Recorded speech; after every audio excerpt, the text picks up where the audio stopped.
besar membaca skala isinya. Di Bali, mentari terbenam, harapan menyala. Transisi energi untuk kita bersama. Terus belajar ilmu terakai. Lingkungan lestari, warisan bagi semua. Di Bali, mentari terbenam, harapan menyala. Transisi energi untuk kita bersama. Terus belajar ilmu terangkai. Lingkungan lestari, warisan bagi semua. Di Bali, mentari terbenam, harapan menyala. Transisi energi untuk kita bersama.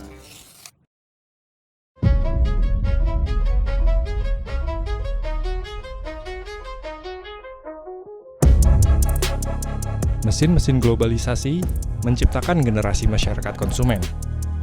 Sebuah hasrat berbelanja yang telah lari jauh dari skema nilai guna, melainkan pada nilai identitas. Konsumsi dipandang sebagai usaha masyarakat untuk merebut makna-makna sosial atau posisi sosial. Relasi bukan lagi terjadi antara manusia, tetapi antara manusia dengan benda-benda konsumsi. Gaya hidup manusia di bumi memiliki kontribusi yang sangat signifikan bagi pemanasan global. Meskipun mayoritas kajian yang dilakukan hanya berkisar pada kegiatan skala industri. Padahal, pola hidup masyarakat akan menentukan jumlah barang yang dikonsumsi, jumlah kertas yang digunakan, jumlah listrik yang digunakan, serta macam-macam alat transportasi yang ditumpangi. Faktanya, semakin sering atau banyak barang yang kita konsumsi, akan semakin meningkatkan kebutuhan energi pada saat penggunaannya dan juga pada saat pembuatan barang-barang itu sendiri. Semakin tinggi kebutuhannya, maka ketersediaan energi juga akan semakin meningkat. Belum lagi untuk memproduksi listrik yang masih didominasi oleh pembangkit bertenaga bahan bakar fosil, seperti bahan bakar diesel dan batu bara, yang tentunya akan menghasilkan emisi karbon dioksida. Itu sebabnya, gaya hidup berkontribusi pada emisi gas rumah kaca yang dihasilkan pada setiap individu.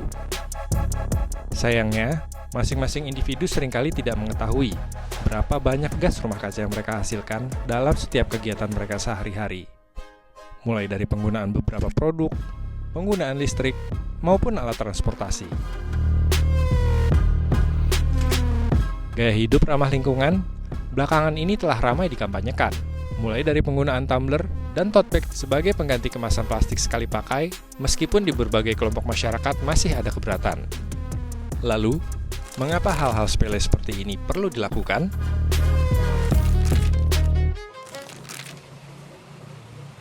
Diana merupakan ibu rumah tangga yang sedang berusaha menekan jejak karbon yang dihasilkan dari kegiatan domestik.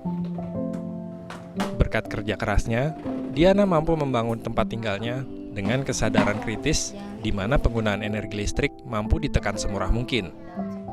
Kalau tinggal di kota besar itu kan yang pasti kayak banyak ketutup tembok. Jadi makanya kita desain rumah ini minim energi, jadi nggak perlulah lampu terlalu banyak. Bahkan kita jarang banget nyalain lampu karena udah kelihatan terang banget. Walaupun ada pendingin tapi kita paling kalau panas ya pakai kipas. Karena ya satu memang pakai AC terus-terusan juga kurang baik ya. Mereka juga dapat menghemat listrik dengan menggunakan PLTS untuk memenuhi kebutuhan rumah tangganya. Kita mau coba pakai solar panel dan ternyata emang ada efeknya, terus bermanfaat juga dan energinya yang bersih lah ya. Jadi kita merasa ya lebih tenang dengan energi tenaga surya yang kita pakai ini. Walaupun ya mungkin kita kontribusinya sangat kecil. Desain rumah pasif memang memungkinkan penghematan energi.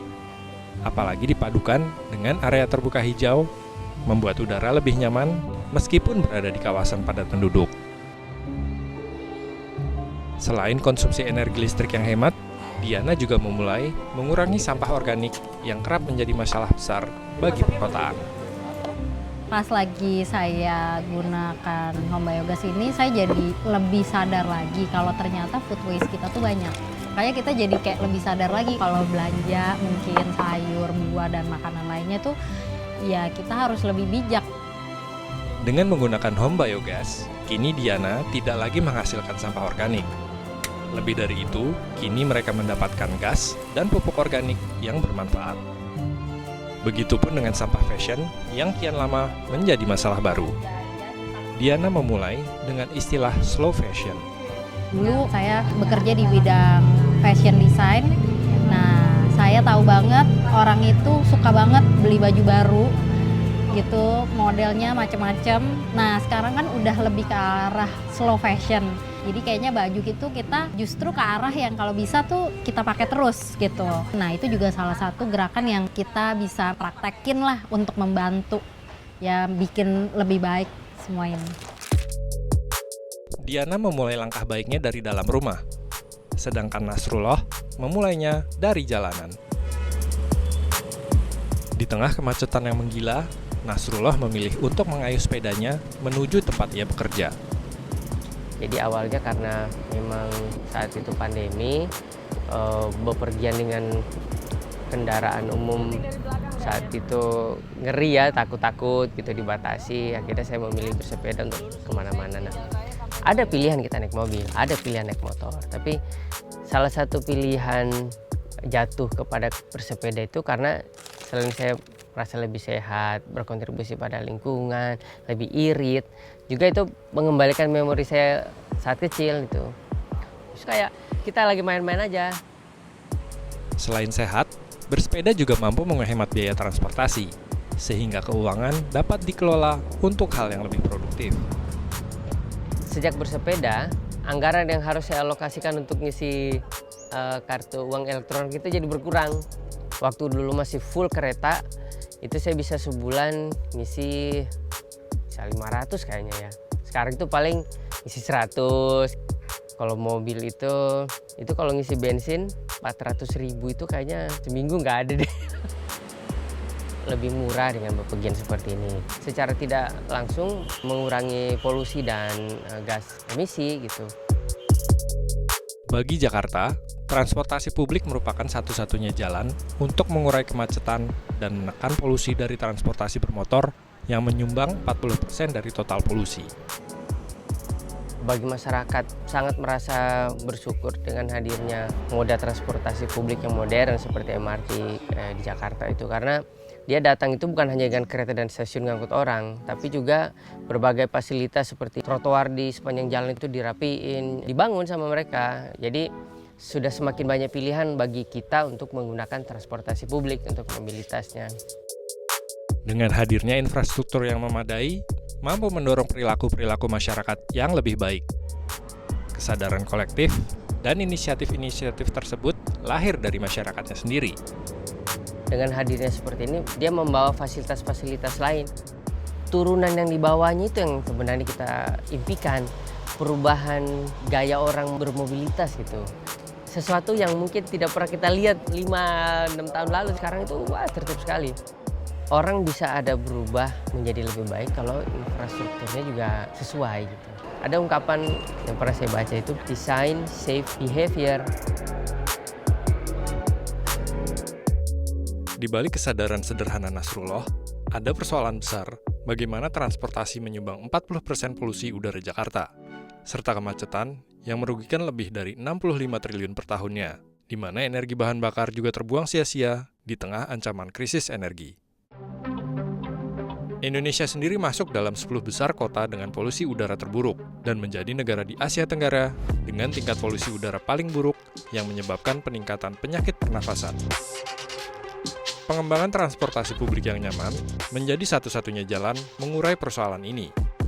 Inisiatif berbagai kota di Indonesia yang mengembangkan transportasi publik perlu ditingkatkan sebelum persoalan kemacetan, persoalan emisi, persoalan kesehatan mengepung kota-kota di Indonesia. Begitupun dengan langkah Diana. Lebih dari 20 juta ton sampah makanan atau setara dengan 330 triliun per tahunnya menyumbang 40% dari total sampah yang ada dengan kondisi TPA yang over capacity. Indonesia menghasilkan sekitar 175.000 ton sampah perharinya.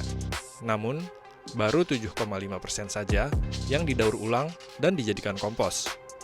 69% sisanya masih berakhir menumpuk di tempat sampah pemrosesan akhir atau TPA, menyebabkan TPA dalam kondisi overkapasitas.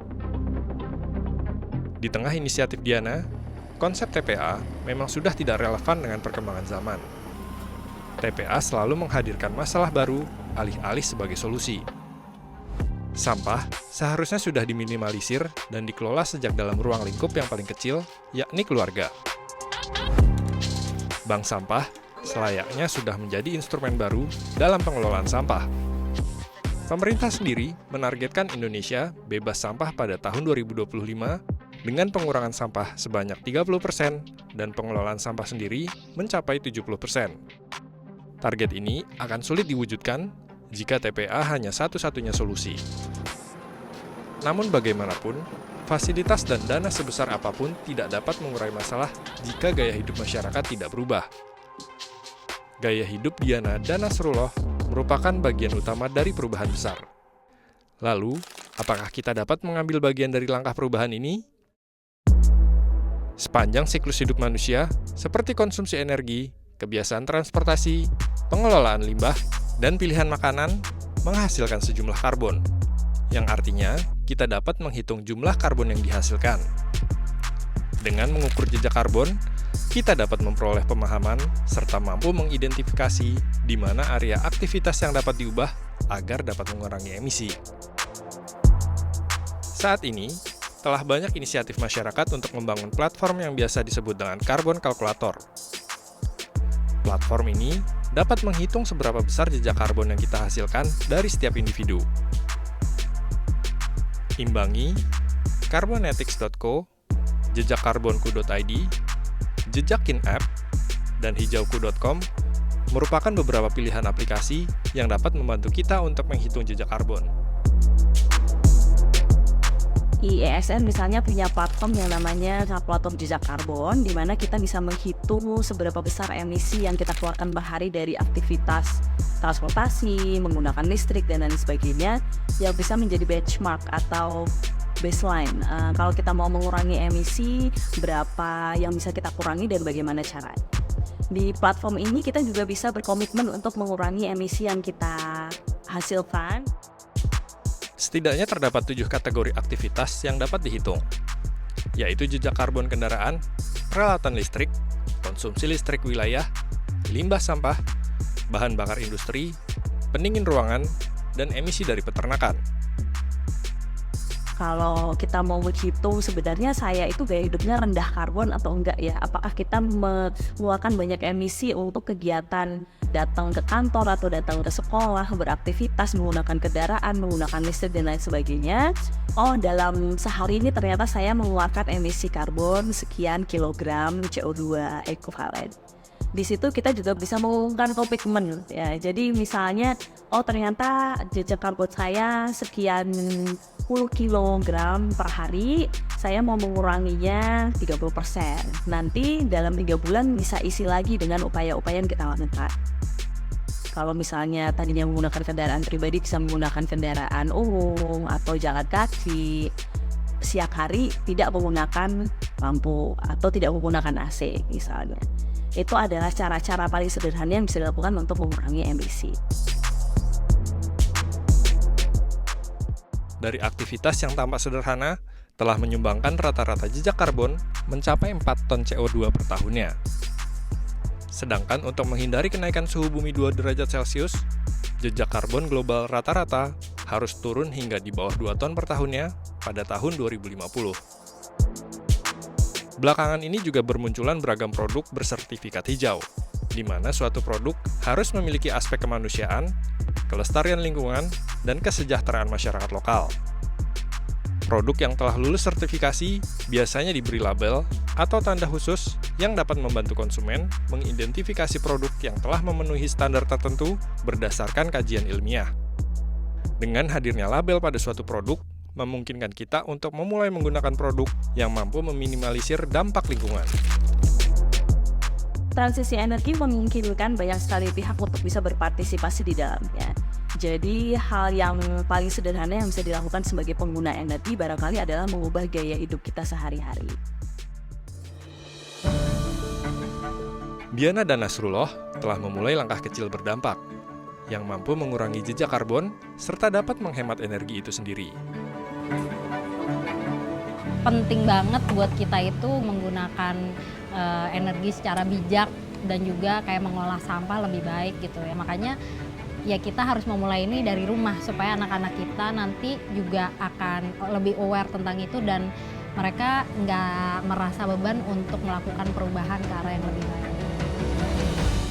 Lebih dari itu, sehat dan bahagia juga bonus yang penting di era yang gila ini. Kalau sepeda ada waktu untuk lihat kiri kan, ada kafe baru, wah ada tempat jus baru, ada ini. Kita bisa lebih memaknai perjalanan, bisa lebih wawas terhadap lingkungan sekitar. Secara tidak langsung itu adalah bentuk kontribusi saya terhadap pengurangan lingkungan. Nah, sumbangsi kita terhadap perubahan iklim itu bisa dimulai dari gaya hidup. Percaya aja lah, apapun yang kita lakukan sekarang, sedikit-sedikit, kecil-kecil itu akan mendorong Jakarta menjadi lebih baik lagi. Walaupun ya mungkin kita kontribusinya sangat kecil, tapi kita merasa kayak kita bangga juga gitu, kita mau kayak one step ahead lah.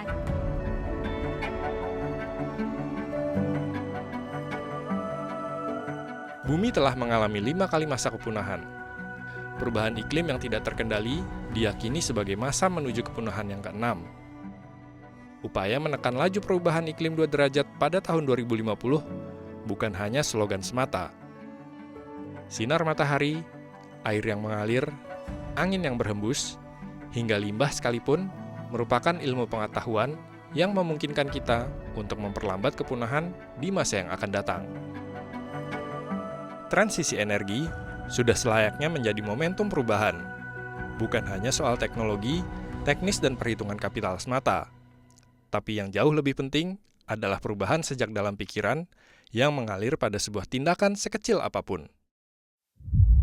Di tengah gegap gempita, hingar-bingar modernitas ini, kita selalu lupa untuk mempertanyakan hal-hal kecil yang nampak sederhana. Karena kita bicara transisi energi yang memungkinkan banyak pihak untuk berpartisipasi, tentunya ada pertanyaan bagaimana caranya kita sebagai masyarakat, sebagai anak muda, sebagai komunitas mau turut serta dalam transisi energi. Yang pertama, kita biasanya perlu upgrade pengetahuan atau pemahaman ya. Transisi energi itu apa? Energi terbarukan itu apa? Karena masyarakat bisa mendapatkan informasi yang berimbang dan akurat mengenai transisi energi dan energi terbarukan. Kemudian kalau sudah memutuskan, saya mau berpartisipasi nih untuk mengantisipasi dampak krisis iklim dengan menggunakan energi terbarukan, maka kita bisa cari tahu bagaimana cara pemanfaatannya. Transisi energi itu proses yang kompleks ya, dan proses yang kompleks seringkali di awal-awalnya itu sulit dan menyakitkan mungkin karena harus berubah dari sesuatu yang sudah biasa ke sesuatu yang baru, bahkan ke teknologi dan teknologi yang mungkin baru kita kenal sebelumnya. Dan transisi energi yang saat ini terjadi secara global dan di Indonesia juga adalah pengalihan dari sistem energi dan ekonomi yang berbasis energi fosil seperti batubara, minyak bumi dan gas ke sistem energi dan ekonomi yang lebih terbarukan dan berkelanjutan. Jadi kalau kita bisa mengubah paradigma bahwa ini bukan sesuatu yang berat, sebenarnya ada banyak sekali solusi yang bisa kita pikirkan, baik dari sisi pemerintah, sisi masyarakat, pihak swasta, dan lain sebagainya untuk bisa melakukan transisi dengan lebih efektif dan optimal. Di zaman industrialisasi yang senantiasa dituntut pertumbuhan ekonominya untuk terus tumbuh, dan terus tumbuh, nampaknya kita perlu berhenti sejenak. Berhenti untuk mengendalikan hasrat konsumerisme yang tidak terbendung. Berhenti untuk acuh, berhenti dari ambisi dan keserakahan, dan memulai dengan pertanyaan-pertanyaan kecil dan mendasar tentang apapun yang kita pakai saat ini, dan melangkah ke era transisi yang baru, era yang setara dan berkelanjutan.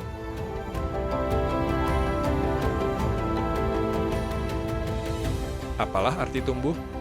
Apalah arti kemajuan? Apalah arti modern jika menuju jurang kehancuran?